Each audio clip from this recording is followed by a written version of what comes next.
Shalom, family. Before we get started, I would like to wish all of you Ashar Shabbat, happy Sabbath day. The soul food topic on tonight will be dealing with clean foods, clean and unclean foods. Okay, so we're going to dive right into the scriptures and get an understanding of things. Okay, so we'll start off in Genesis and read chapter 7, verse 2. Okay. Genesis chapter 7, verse 2.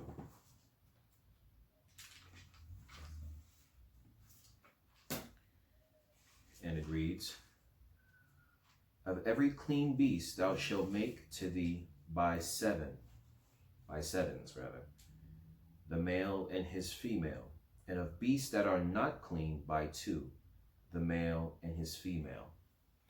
So before Moses declared the word unto the children of Israel on Mount Sinai when they exited out of Egypt, you see here in the book of Genesis, in the time of Noah, when he was building the ark, the Most High instructed him to fill the ark with clean as well as unclean animals.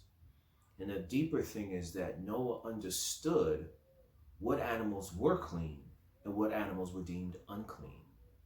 Okay? So the understanding of that goes all the way back, even to the beginning. Okay? Well before Moses, well before Abraham, Noah knew there were animals that were deemed clean and animals that were deemed unclean. Okay? And you see here, he was instructed to find 7 pairs of the clean. And what was it, 2? Or was it just 1 pair? It was 2 pairs. Okay. Yep, and 2 pair for the unclean. So that the earth, when it would be repopulated by these animals, there would be a greater number of clean animals.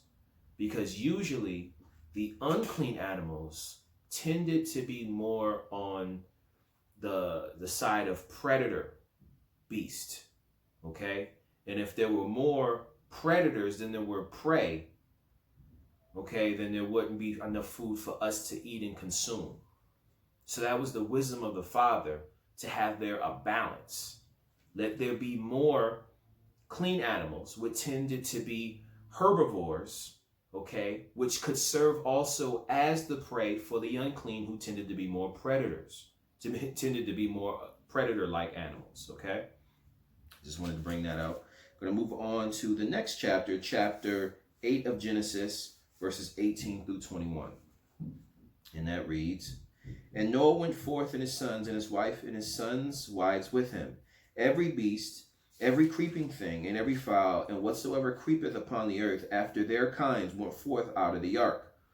Okay, verse 20. "And Noah builded an altar unto Yahweh, and took of every clean beast, and every clean fowl, and offered burnt offerings on the altar." Again, this is before Moses.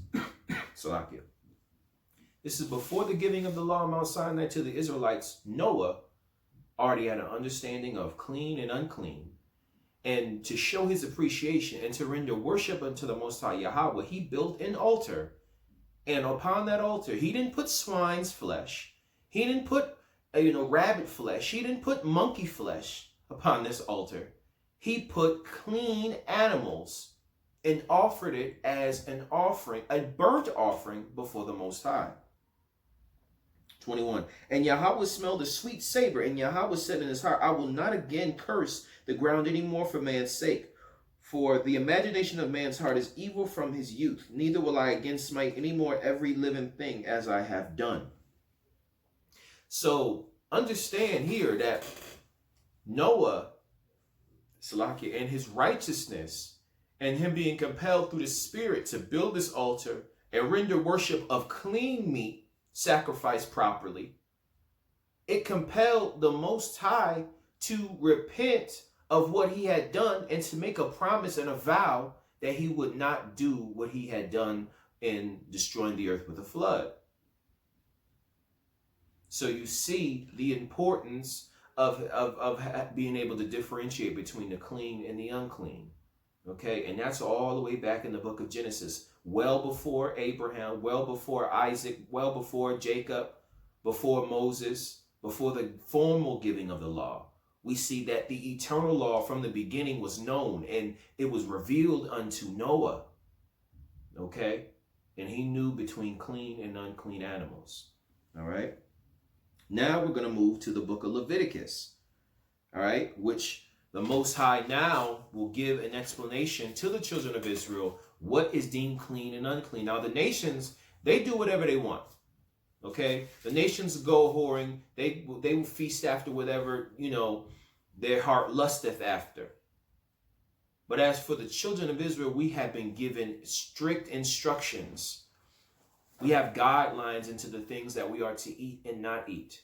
And even how we are supposed to prepare those meats. Okay, so we're going to get into that. I'm going to go to Leviticus chapter 11 and read verses 1 through 23. I'll have you read that for me. Okay. You ready? Yeah, 11 through 23. Okay, and Yahweh spake unto Moses and to Aaron, saying unto them, Speak unto the children of Israel, saying, These are the beasts which ye shall eat among all the beasts that are on the earth. Whatsoever parteth the hoof, and is cloven-footed, and cheweth cud among the beasts, that shall ye eat. Okay. Keep going. Nevertheless, these shall ye not eat of them that chew the cud, or of them that divide the hoof, as the camel, because he cheweth the cud, but divideth not the hoof. He is unclean unto you. Okay, so you cannot eat camel. Now, this may be silly to most of y'all, but growing up, I used to watch, well, I'll be honest with you, I'm an adult, but if Arthur was to come on, I'd watch it now. But I watched Arthur growing up, right? And there was an episode, or actually it became a movie, and we had the VHS film, but it was Arthur's Perfect Christmas. And I remember there was a scene where he was imagining how Christmas was in ancient Israel or something like that. And he was imagining it that he was in the manger with Jesus, and they had a meal, and he said that he would be eating camel. That his dad or grandpa gave him camel to eat, and he was eating a camel. And as a kid watching that, I'm like, camel? That seemed off to me. I didn't really read Leviticus. I didn't know, but that seemed off to me. Eating camel? The same beast they would ride on? They would eat that? That didn't sound right. Okay, but of course Esau always want to add his own little doctrine and stuff. And yes. I just wanted to say, you said Arthur was in the manger with Yahweh. Yeah, like kind of the manger or in the inn. Like the manger. It was animals around, and I forget how the whole conversation was going, how the story was going, but his father wanted to make an authentic Palestinian dinner. He said trying to have the same kind of dinner that would have been consumed during the time of Christ or whatever. Instead of chocolate dates, they wanted to, and he was imagining it. Arthur was imagining being back in that time, and they were eating camel. Okay? The manger. Yeah. But the scriptures, the only reason I bring that up is just to say how Esau, of course, distorts things. But the scripture let us know not to eat the camel. It's unclean. It cheweth the cud, but it divideth not the hoof. It is unclean to you. Now, Arthur is an Edomite, or whatever he want to be. An aardvark, he's unclean, okay? He can eat camel if he wants to, but the children of Israel are not supposed to eat camel. All right, keep going. The manger is the bed, the crib, like, just to say. Verse 5. And the coney, because he cheweth the cud, but divideth not the hoof. He is unclean unto you. Like a rabbit. Go on. And the hare, because he cheweth the cud, but divideth not the hoof. He is unclean unto you. And the swine, though he divide the hoof, and be cloven footed, yet he cheweth not the cud. He is unclean to you. He is unclean. Verse 8, of their flesh shall ye not eat, and their carcass shall ye not touch. They are unclean to you. These shall you eat of all that are in the waters. Whatsoever hath fins and scales in the waters, in the seas and in the rivers, them shall you eat. And all that have not fins nor scales in the seas and in the rivers, and of all that move in the waters, and of any living thing which is in the waters, they shall be an abomination unto you. Read that one more time. Verse 10, and all that have not fins nor scales in the seas and in the rivers, of all that move in the waters, and of any living thing which is in the waters, they shall be an abomination unto you. Salakia. So you see, the Most High is laying it out. He's laying out the guidelines, the requirements, okay, for his people. All right. So when y'all going to look for food to eat, if you're looking for food and you find that this animal does not fit these strict guidelines, then they are unclean. You cannot eat it, and you cannot touch his dead carcass. So as for the fish in the sea, if they do not have scales and they do not have fins, both of them, then they are considered unclean. Okay, so that goes for catfish, that goes for other, crustaceans and other fish, because you have a division of different marine life. You have fish that may have fins but not scales, or have scales but not fins, not but not, yeah. Have one or the other. And then you have other marine life that aren't fish at all, so they don't have fins or scales. They are unclean. And I know that the public will try to say that, it's a delicacy, or, it's something to be desired. But the Most High says they're unclean. Okay? Calamari and eel and, them shrimp, crab, lobster. You go to Red Lobster and get this stuff and pay an arm and a leg for all this seafood. But the Most High declared it to be unclean. It is an abomination. What is an abomination? Something that the Most High hates with a passion. He despises it. And there's a reason and a rationale, which we will get into in a moment, for these things. He did not arbitrarily say, you know what? Don't eat the swine, because when I was making the swine, I didn't really like it anyway. I kind of messed up when I made it, so don't even eat it. No, there's a reason. The swine serves its purpose in creation, but not served as a meal for the children of Israel to consume. The pig has its role. The mouse and all the unclean animals within the animal kingdom have their role in creation. They fit into the balance of the ecosystem that the Most High established. They play their role. But that does not mean you cut them up, put it on the oven, and put it on your plate to eat. They are unclean to you. They are an abomination unto you. And when you do these things, you defile yourself before the Most High. And you upset him because you disregard his law. Noah understood these things. And we have to understand it too. Okay, keep going. Verse 11. They shall be even an abomination unto you. Ye shall not eat of their flesh, but you shall have their carcasses in abomination. Verse 12. Whatsoever hath no fins nor scales in the waters, that shall be an abomination unto you. Meaning, the way that I feel about these animals for meat, you should feel the same way.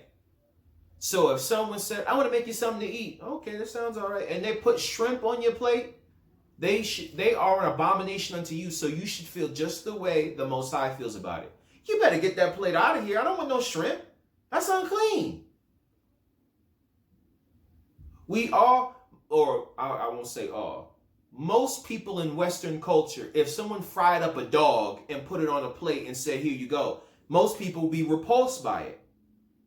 But in other nations, the Moabites over there, they eat all types of crazy, nasty stuff. They'll fry your cat up. If you leave a cat, there's probably not a whole lot of stray cats and dogs out there. Cats and dogs know better now. If the owner don't want me, I'm just going to be in the woods somewhere. I'm not just going to roam the streets. Because Moabite might just find me and, come and put you right in the cauldron and make some meals out of him. Okay? But here in Western culture, if someone was to fry up a dog, they would be repulsed by that.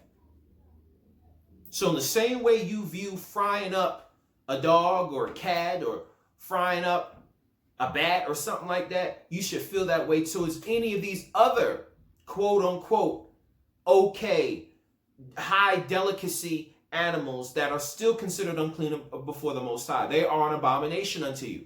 The lobster should be viewed the same way because it's the same thing before the Most High. You don't get to pick and choose.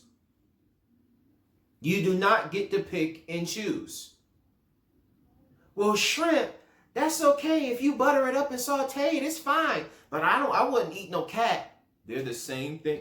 Salaki, they're the same thing. Go on. Verse 13. And these are they which ye shall have in abomination among the fowls. They shall not be eaten. They are an abomination.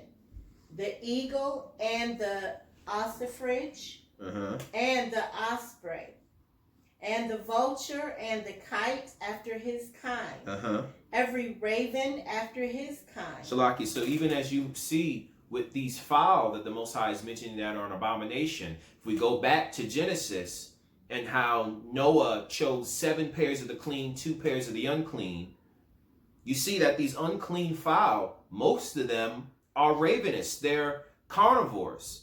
They're predator birds. Okay? These unclean, the owl and ostrich and raven and eagle, they feast on other either birds or rodents or other things. They are unclean. The seagull and all this, they eat some nasty stuff. Ravens and stuff, they'll eat on dead animals. And you actually gonna cut that up and put that on the oven and try to eat that yourself? That's disgusting. There's a rationale behind why the Most High chose these things as unclean. Keep going. Verse 16.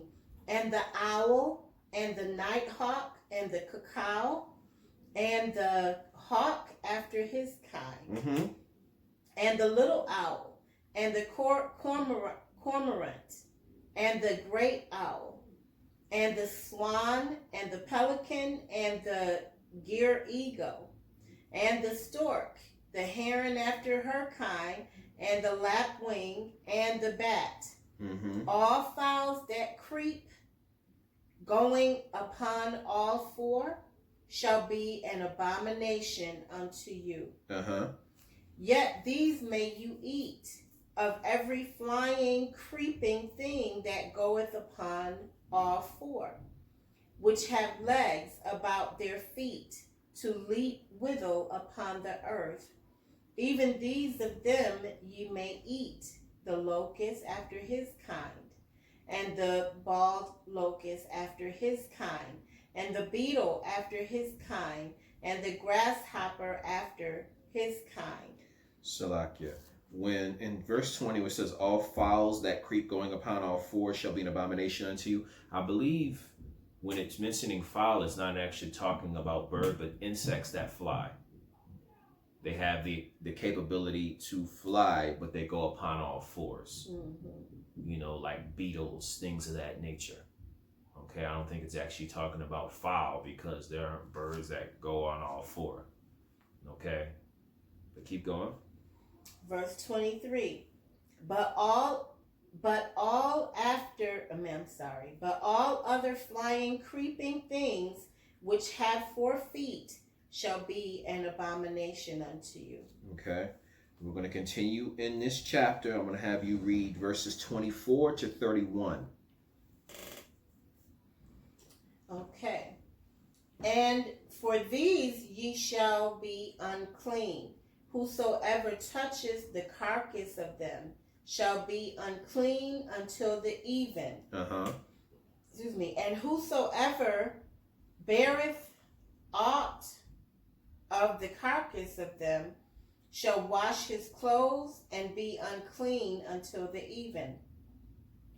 The carcasses of every beast which divideth the hoof, and is not cloven-footed, nor cheweth the cud, are unclean unto you. Every one that toucheth them shall be unclean.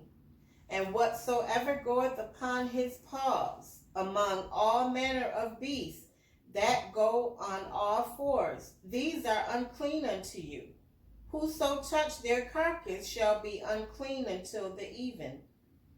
And he that beareth the carcass of them shall wash his clothes and be unclean until the even. They are unclean unto you. These also shall be unclean unto you. Among the creeping things that creep upon the earth, the weasel and the mouse and the tortoise after his kind, and the ferret and the chameleon, and the lizard and the snail and the mole. These are, or is that mole? Yeah, the mole. Mole. These are unclean to you among all that creep. So like your mole, like a rodent that dwells underground. But hold off right there. Back at 27. And whatsoever goeth upon his paws among all manner of beasts that go on all four, those are unclean unto you. Whoso toucheth their carcass shall be unclean unto the even. So that can be a cat, a dog, a bear, a raccoon, okay, beaver, any of these land mammals that have paws, okay, because I already mentioned all four, like legs, like the insects, the fowl or flying insects, if you will, with 4 legs. But this is talking about paws. And with the mammals that are permitted to be eaten, the clean, they don't have paws, they have hooves. They're cloven-footed. But animals that go on all 4 paws, okay, they are unclean. We're not sitting up there killing lions and wanting to eat that. Okay, so those animals are considered unclean. Keep going to 31. Whosoever shall touch them when they be dead shall be unclean until the even. Okay, we're going to stay right there and read verses 42 to 44. 42 to 44. 42, okay. Whatsoever goeth upon the belly, and whatsoever goeth upon all 4, or whatsoever hath more feet among all creeping things that creep. The centipede and spider, things of that nature. Okay. Those, crazy insects, you're not supposed to consume those. Go on. Okay. Creeping among all creeping things that creep upon the earth, them shall ye not eat, for they are an abomination. They are an abomination. Now, them to be respected as animals within the Most High's animal kingdom, that's fine. But they are an abomination when it comes to wanting to prepare that and put it on your plate. Okay?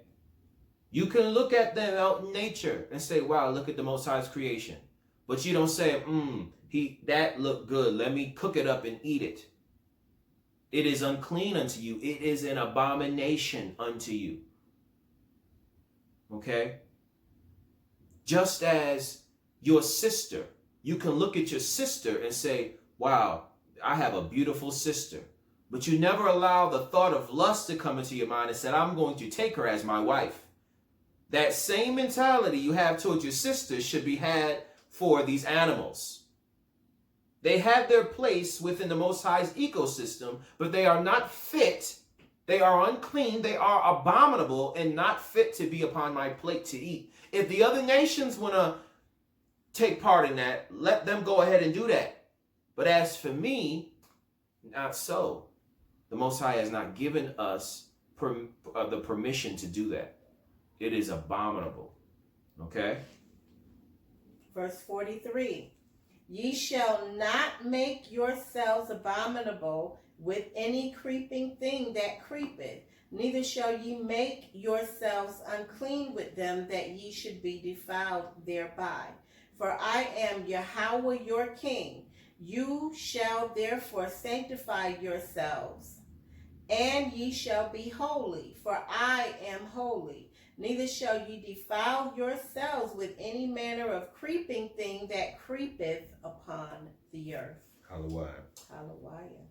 Okay, so I'm just gonna read off this little list here of animals that are considered clean and unclean. So among the clean animals, mammals that chew the cud and part the hoof, you have the antelope, bison, or buffalo. You have the caribou, cattle, deer, elk, gazelle.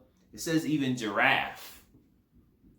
It seems a little strange, but I guess if it fits the requirements and it parts the hoof and it chews the cud, I guess you can. It sounds odd. It sounds strange. But if it fits the requirements, I guess giraffe is something that we can eat. It's considered clean. Huh? I don't want. Yeah, I would stay away from that just to be on the safe side, but that just sounds out of place. But the goat, the hart, that's being a deer, one of the large antlers, the red deer. The ibex, which is I believe a deer as well. Moose, ox, reindeer, sheep. Same thing with moose. The moose. Something about the moose just don't look clean. You know what I'm saying? So I would just stay away from it just to be on the safe side. Now, bison or buffalo, maybe. You know what I'm saying? It's weird because when I was in the world and I had no understanding of these things, I would, like to be exploratory and exploratory. I would like to explore different things and experiment, and when I would go to restaurants, try different foods that I've never eaten before. So I've eaten calamari and things like that in the past. You have? Yeah, I have. What's calamari again? Squid, octopus, something. Oh, you ate that? Yeah, I tried it. You know what I'm saying? Because I was stupid. I didn't have no. Too. I don't know what I'm. Yeah, I didn't have no understanding. So I ate it and tried it, and it tastes fine in its time. But now that I'm in the truth, I want to be careful not to defile myself with these unclean animals. Okay? And as, like I said, giraffe may fit the requirements, but if I go to some distant land and someone's offering me giraffe meat, I don't know. I'm going to have to pass on that one. I'm going to have to pass on that. I'll just have a salad. Okay? I'll just have a salad and something to drink. I don't need no giraffe meat tonight. Okay? I'm sorry. I just have a question. Is calamari more like octopus meat? Octopus? Because that's what I think. I don't know. But I did have that before because somebody coming out of prison wanted to make something and wanted us to try it. And it was the octopus and rice and onions and stuff. And I tasted it, but I couldn't eat it. I just couldn't eat it. But I did taste it. It wasn't for me.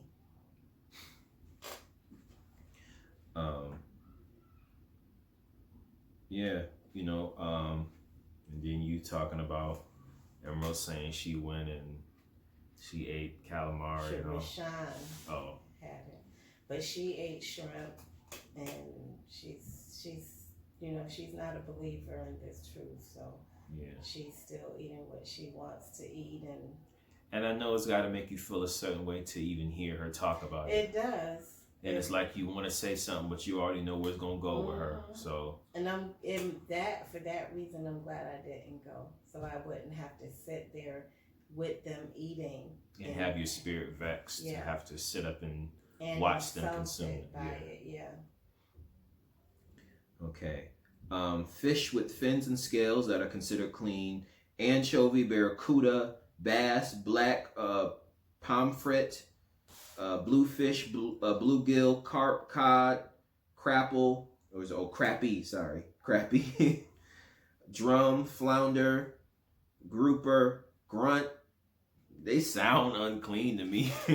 Just the names of them: haddock, hake, halibut, hardhead, herring, kingfish, mackerel, mahi mahi, minnow, mullet, perch, pike, pollock, rockfish, salmon, sardine, shad, silver hake, smelt, snapper, ebu, jokefish, leahy, onaga, tuna, snout, trout, sunfish, sucker, whitefish, couple more. That's pretty much it. Birds that are clean: chicken, dove, duck, and goose. That's not a lot, is it? No, there's more to it. It's just duck and goose.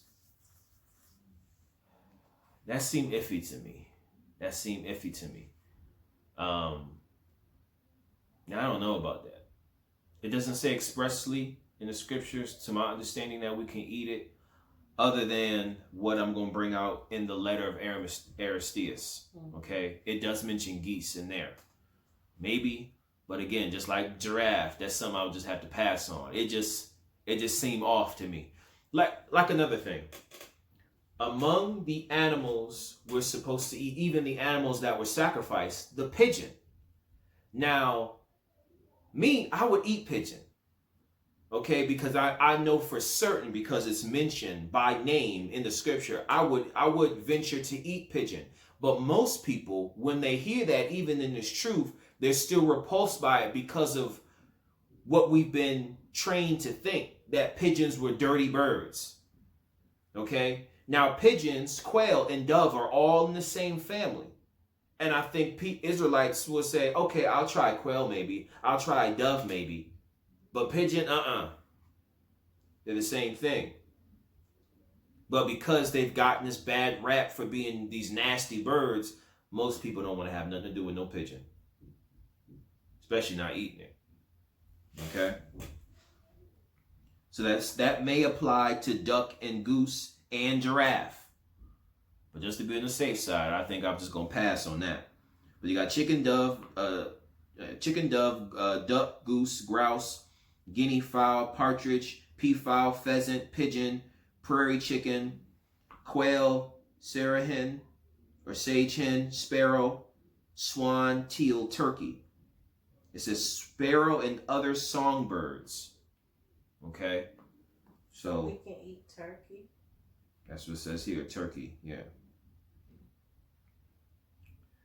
Insects, type of locust that may include crickets and grasshoppers. So that's about the extent when it comes to insects. Everything else like ants and bees and flies and all that stuff, that's unclean. That's abominable. No fly is abominable. Yeah, I don't know who would want to try that, but hey, Moab probably eats it. You know what I'm saying? Moab eat anything. Give it to Moab. He likes it. You know, he'll eat anything. Unclean animals. I'm going to go over it real quick. You got the swine and the different family of swine, the boar, the peccary pig.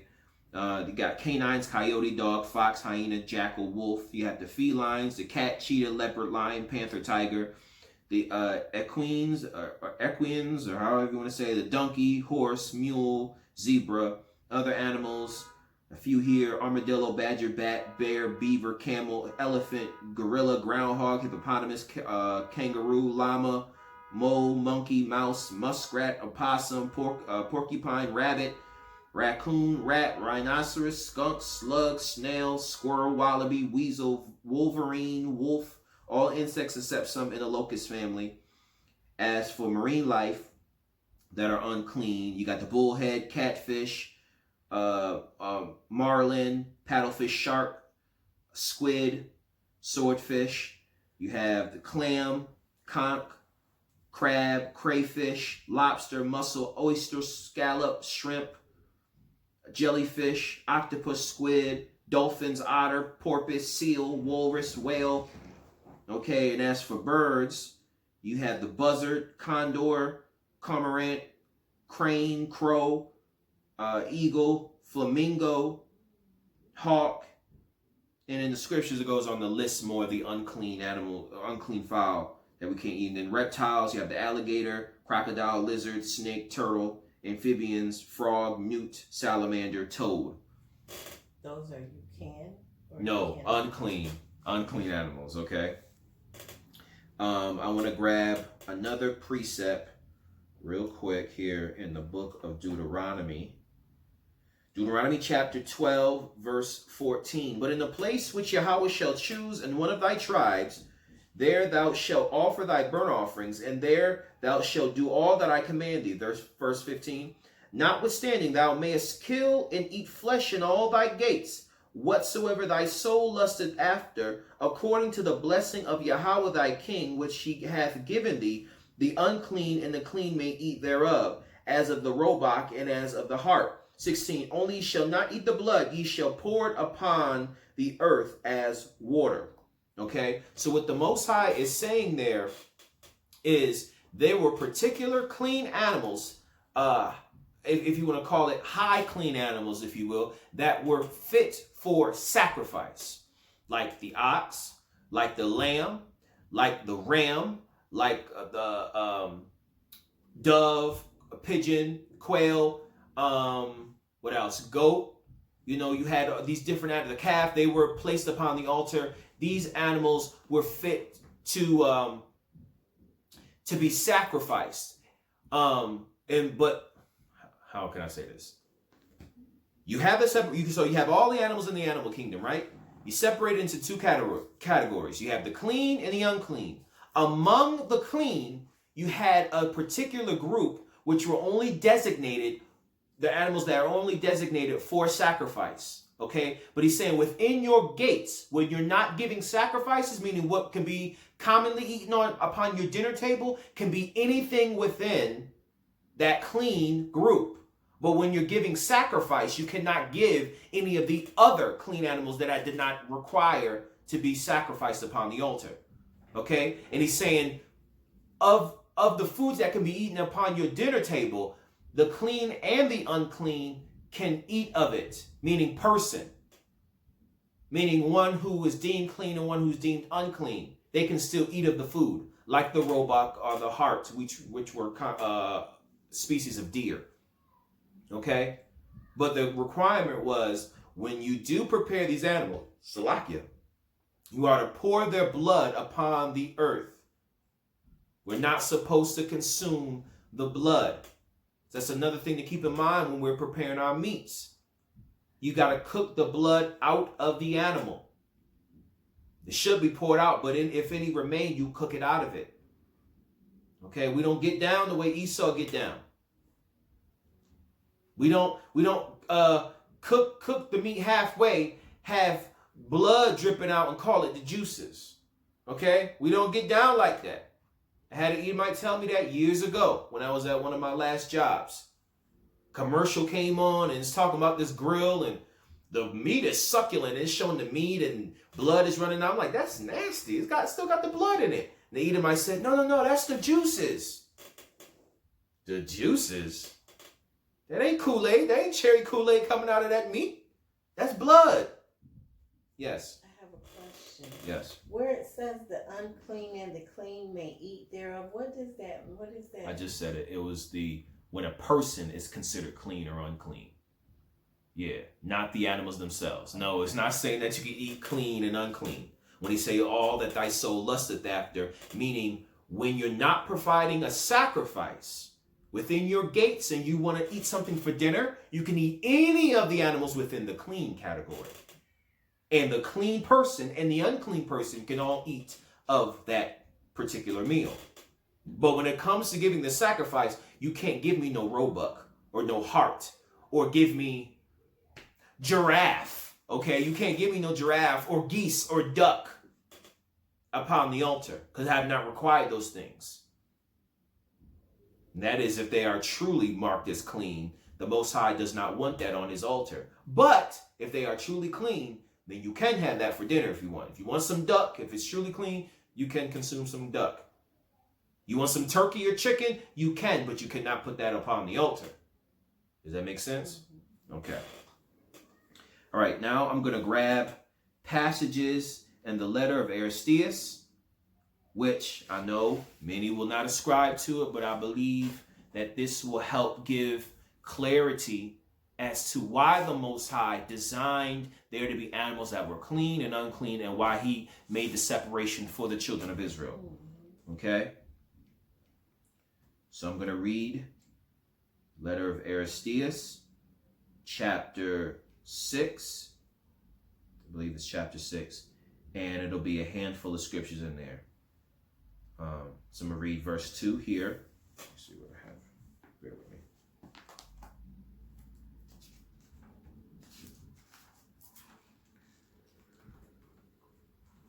Okay.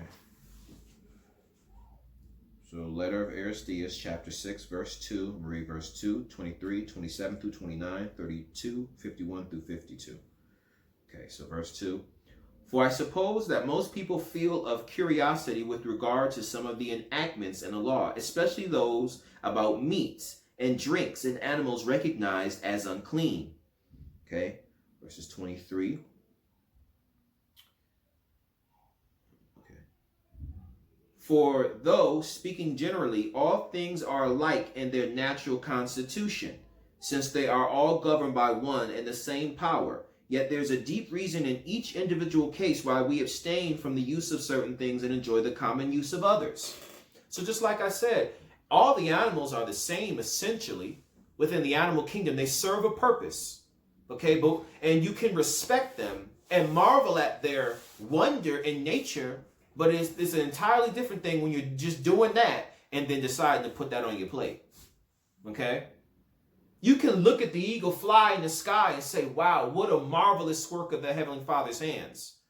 But you don't want to wait till the bird lands and then beat upside the head with a rock and then want to put that on your plate, pluck the feathers off and eat it.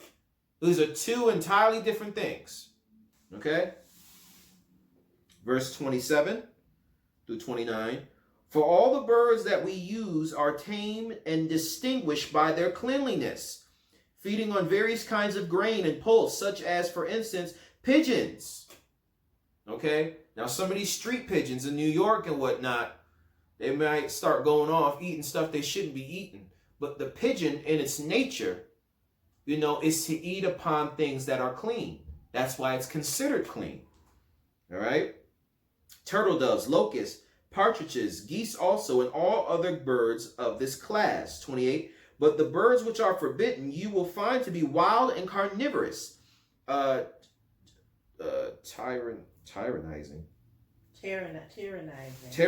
over the others by the strength which they possess, and cruelly obtaining food by preying of the tame birds enumerated above. 29. And not only so, but they seize lambs and kids and injure human beings too, whether dead or alive, and so by naming them unclean, he gave a sign by means of them that those for whom whom the legislation was ordained must practice. I cut it off, unfortunately. Why you didn't have me get the book? That's all right. Verse 32 now.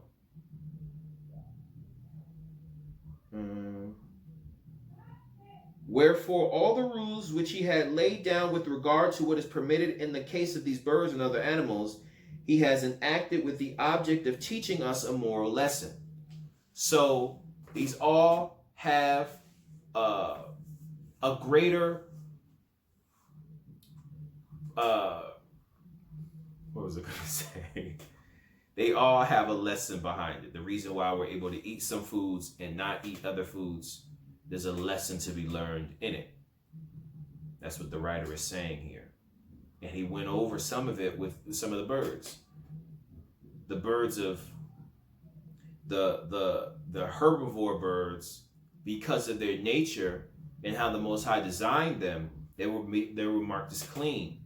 But the ravenous birds, the carnivorous birds, birds that even would attack people and kill lambs and goats and stuff, their nature is unclean, and so in that they're considered unclean and abominable to eat. Okay? Do you want to say something? All right. Last verses 51 and 52.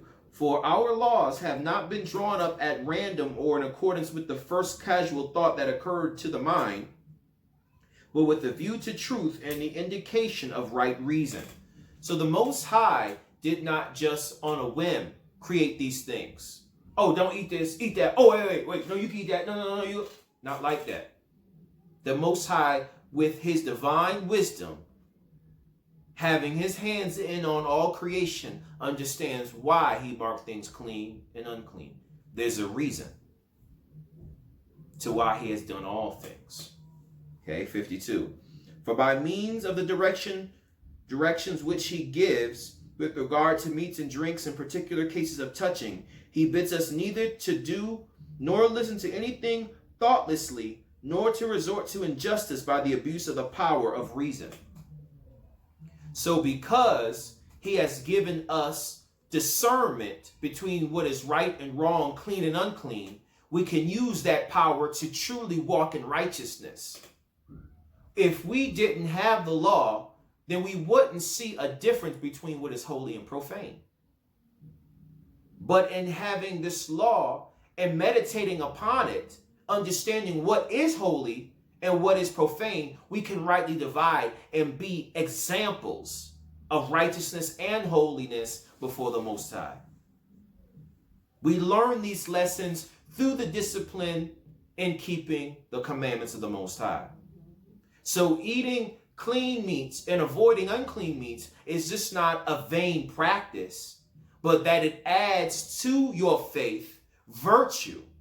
It adds to all these things, that you become perfected in good works. So the Christians say, it don't mean nothing. You can eat whatever you want to eat. That's why you lack discipline and you lack true righteousness. And Christians go off and do whatever they want to do. Talk any way they want to talk, think any way they want to think, dress any way they want to dress, act any way they want to act. Because they lack discipline. The law teaches that. Yahweh Shai, as well as the apostles, affirm that in their epistles in the New Testament.